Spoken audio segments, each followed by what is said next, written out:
Here's more wrestling news for May 31st, 2022.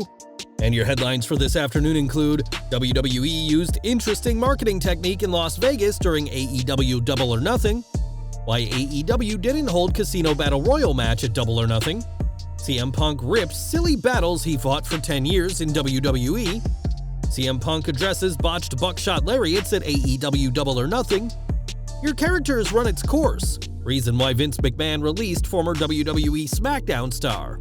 Seth Rollins allegedly spotted watching AEW Double or Nothing 2022 media scrum. Mustafa Ali explains why he publicly asked for his WWE release. Former Paul Heyman client spotted on Raw 2 years after WWE release. Ric Flair's last match was a quick sellout, and more. We're starting off with AEW Double or Nothing 2022, the promotion's biggest event of the year so far, and saw plenty of wrestling fans show up. Not only did AEW know the show would be packed, but so did WWE, who decided to advertise their upcoming Money in the Bank Premium Live event in a unique way. As photos online confirmed, WWE hired out a rolling billboard to promote their July 2nd event right outside the T-Mobile Arena where Double or Nothing took place. WWE have just had to downsize from Allegiant Stadium to the MGM Grand Arena as not enough tickets had been sold for the stadium, forcing the move to the much smaller 12,000-seat venue. It's unclear how effective this marketing technique was, but it sure raised some eyebrows for AEW fans who didn't expect to see Cody Rhodes at Double or Nothing 2022, even if he appeared via an electronic billboard for Vince McMahon.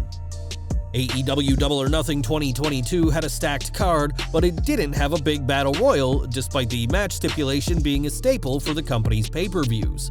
It turns out there was a good reason for this, as during the Double or Nothing media scrum, Tony Khan explained why a casino battle royal didn't take place. It would arguably get more wrestlers on, but I don't think it would spotlight people as much, and it's a longer match.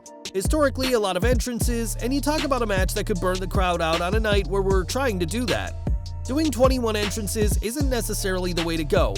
Also, I didn't want to have somebody come out, the winner of the match could tip what was going to happen in the main event. It could have been somebody that was a good matchup for either person. I also thought it was probably better to have Darby and Kyle do a great match at the length they did, which was a kick-ass and hot match, versus sticking them in with 19 other people where anybody else, a mixed trios, would have made sense there. The other matches on the card were all in good spots. Death Triangle and House of Black, with Phoenix coming back, they deserved a good trios match. They kicked ass versus jamming the 6 of them in there with Darby, Kyle, and a bunch of people. The potential winner of the match could have given fans a tease as to who was going to win the main event, as if someone who's been at odds with CM Punk had won, it would have spoiled the ex-Superstar's title win. It'll certainly be interesting to see how AEW stacks their storylines in the CM Punk era, but it's clear that the company had already been thinking long and hard about plans hours before Punk won the title.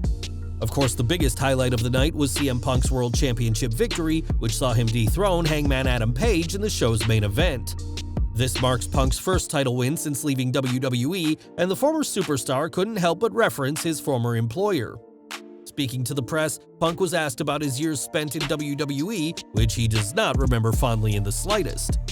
The 10 years I spent in WWE were wasted because I feel it is management, owner, booker, whoever's job it is to get the most out of the talent. I reached the potential that I could have given the limitations they constantly put on me. I felt like 10 years of fighting silly battles and standing on my own. I feel here, there's no limitation put on myself. This is hardly the first time an AEW star, or even Punk, have spoken out against WWE, and we're sure it won't be the last, and time will tell how his reign as world champion goes from here. The Punk vs. Page match saw both men use moves associated with the other, which did lead to a botch when Punk attempted the Buckshot Lariat. Punk didn't just botch the move, but he botched it twice, and on both occasions, the former WWE champion failed to land the front flip over the top rope that sets up the move. The second time, Punk followed through with the lariat regardless, though the crowd was less than impressed. On the post-show scrum, Punk admitted that it sucked that the botches happened, but called it the fun thing about pro wrestling, saying that not everything has to look 100% all the time. He added that despite the many times he rehearsed the move prior to the show, it had to be the time that he was on TV that he botched it, but it didn't take away from what was a fantastic match between two great wrestlers. One name fans are hopeful to see in AEW is Bray Wyatt, who hasn't competed since his release from WWE last year. It has since been reported that Wyatt's alleged attitude issues left WWE no choice but to cut him, and now we're learning more about what happened behind the scenes. Speaking on the Cafe de Renee podcast, Simon Gotch discussed the former Universal Champion and the stark warning he was given by Bray. "I got told early on by Bray Wyatt, who was always very kind. He said, 'Don't ever talk to Vince.' An observation similar to what you made about me, Renee. He had said, 'Vince will not like your personality, and it would not behoove me to go in and speak to him directly.'" Gotch was released from WWE on April 5, 2017, 3 days after WrestleMania 33, and knew as soon as he picked up the phone what was about to happen. He had calls from ex-WWE executive Mark Carrano for one of two reasons, and I knew I wasn't getting called up to the main roster because I was already on it. So I picked up the phone, talked to him for a few seconds. The phrase he used was, "Vince feels your character has run its course, and we would like to exercise the release clause in your contract." Gotch may have taken Bray's advice, but it couldn't save him from McMahon's cuts in the end, as he, like countless superstars, was wished the best of luck in his future endeavors. Or from AEW's post-show media scrum, as Tony Khan had plenty he wanted to speak about, including some comments made by Eric Bischoff. Earlier this month, Bischoff and CM Punk laid into each other, with the WWE Hall of Famer even calling the new AEW World Champion the biggest financial flop in wrestling history. Bischoff's reasoning is that the ratings for AEW are now no different than they were before Punk joined, despite an initial boost when he first showed up. Responding on the post-media scrum, Khan refuted Bischoff's claim, saying that no one has ever come in and made more of a positive impact financially than CM Punk. It's safe to say that Tony Khan has a very high opinion of CM Punk, so expect a lengthy title reign for the Chicago-made star, despite what Bischoff believes. AEW Double or Nothing saw the finals of the Owen Hart Foundation men's and women's tournaments, which saw Adam Cole and Britt Baker emerge triumphant. After the matches, there was a speech by Owen's widow, Dr. Martha Hart, and Tony Khan wanted to make sure that she had plenty of time to speak. According to Dave Meltzer of Wrestling Observer Radio, Khan bought an extra hour of programming so Martha could speak for as long as she wanted. It was noted that Dr. Hart went through about 38 minutes of that extra hour, which contributed to the 4-hour, 39-minute runtime of Double or Nothing 2022. Fans were astounded by how long the show went, with many comparing it to a lengthy WWE Premium Live event, but Tony Khan spared no expense to make sure Martha had enough time to speak about the Rocket Owen Hart. Tony Khan, CM Punk, and many more stars of AEW had plenty to say on the post-Double or Nothing media scrum, but there was an interesting name who decided to tune in. During the stream, it appears that WWE's very own Seth Rollins decided to check things out, as his Twitter handle joined the stream and even appeared on screen. The former WWE champion joined during a moment with Khan and Punk, and we can only imagine what he made to Double or Nothing 2022. It makes sense that Rollins is interested in AEW, as several of his closest friends in wrestling, including his fellow Shield alum Jon Moxley, now work for the promotion. With that said, Rollins is one of the biggest stars WWE has right now, and has loyally defended the promotion from criticism for years, so while he wanted to check out AEW's programming, don't expect the architect of the Shield to be all elite just yet. In January this year, Mustafa Ali publicly requested his release from WWE, claiming he had a message too big and too important to tell in the company.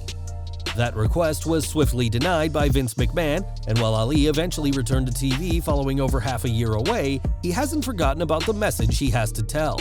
Speaking on After the Bell, Ali was asked about the public nature of his requested release and spoke for the first time about trying to get out of his contract. "I'm very comfortable talking about it. I believe private conversations are meant to be private. The reason it went public is because that private conversation went nowhere. The only reason it got to that point is because there was no other option. It's incredible the things that you'll do when your back's against the wall and you're fighting for survival, and I wouldn't have done something unless I believed in it." Ali may be back on WWE TV, but his booking hasn't exactly been an improvement on his work before his hiatus, so we'll just have to see what is ahead for Mustafa Ali and WWE. Over the years, Paul Heyman has managed some of the greatest ever, including Brock Lesnar, CM Punk, and most recently, Roman Reigns. In 2013, Heyman took on Curtis Axel as his next project, and while their relationship didn't work out, Axel has since returned to WWE 2 years after being released in 2020.